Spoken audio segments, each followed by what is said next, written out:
This video is in response to viewer Joe Mag's comment on my $1 payments video. In this video, I'll elaborate on just what a $1 payment entails and provide examples of how you can use them to further your credit journey by padding your payment history. I'm Cap, and welcome to Screaming Lincoln's Consumer Credit Series. You can't get much for $1 nowadays, with rampant inflation and supply shortages. But when it comes to your credit, $1 will go very far. Because all you're trying to do is get a payment reported. More payments reported means more payment history in your credit file. Ever take a look at your credit history? I see it for the big game that it is and how its rules are tilted towards lenders. In seeing it as a game, I see those green OK boxes like gathering gold in your favorite video game. Like gold in the gaming world, having more green boxes affords you more opportunities. Payment history is the most important factor of any credit score, so why not collect as many of those green boxes you can, like you do in video games? How to do this? That's where the single mighty dollar comes in to save the day.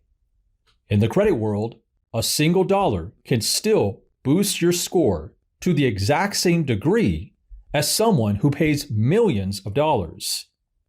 In fact, it may boost it even higher depending on credit utilization.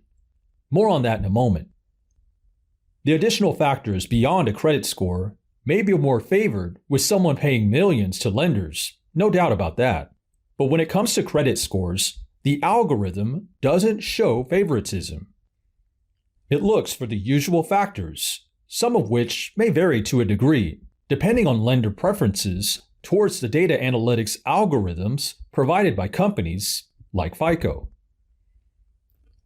Here is where savvy borrowers put their dollars to work. Let's break this down with a side-by-side comparison. Here are two borrowers with the same card from the same lender. One borrower puts a single small amount transaction every month and auto pays it. The other borrower puts 7 figures every month on their card and auto pays it. Every month, both borrowers show a payment reported in their credit file, and their payment history grows by one payment with each passing month.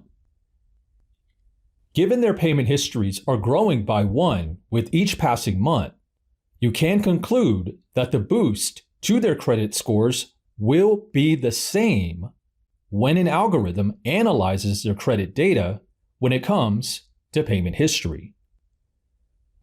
So whether you pay just $1 or millions doesn't matter, because in both instances, a payment is reported.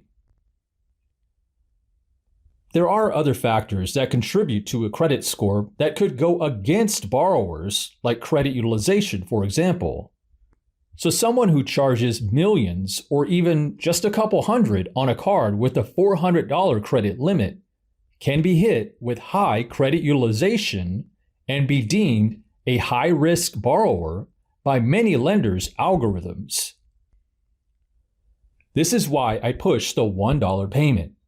Because when you charge low-amount transactions every month and auto-pay them, you're not only padding your payment history to the same degree as someone who pays much more, you're also keeping credit utilization low, which can impact your score much faster and harder than payment history.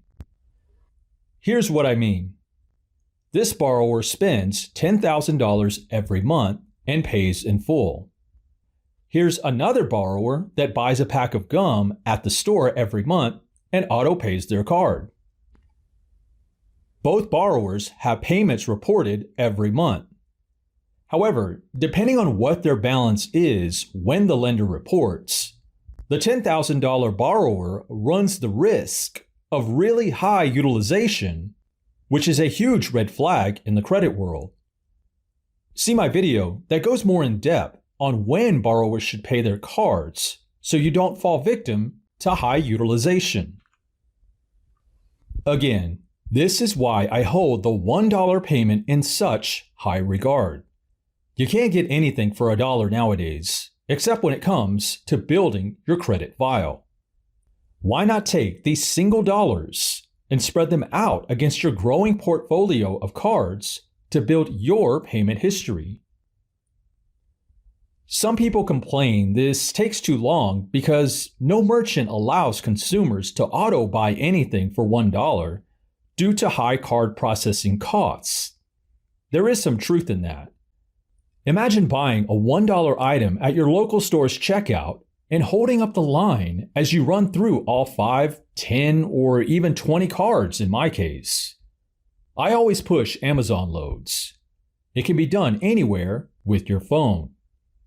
All you have to do is load all your cards to Amazon's payment methods and run them one by one for a single dollar gift card to be added to your Amazon account. Then set up each card to autopay and watch those green boxes grow in your credit history. Remember, credit is just a big game where lenders hold all the cards. But knowing how to exploit the rules of the game will allow you to tip the scales. What ways have you found to put $1 on your cards with little to no effort? Let me know in the comments anytime. Hit it, Steve. And thanks again to YouTube viewer Joe Mag for reaching out. You're the reason I made this video.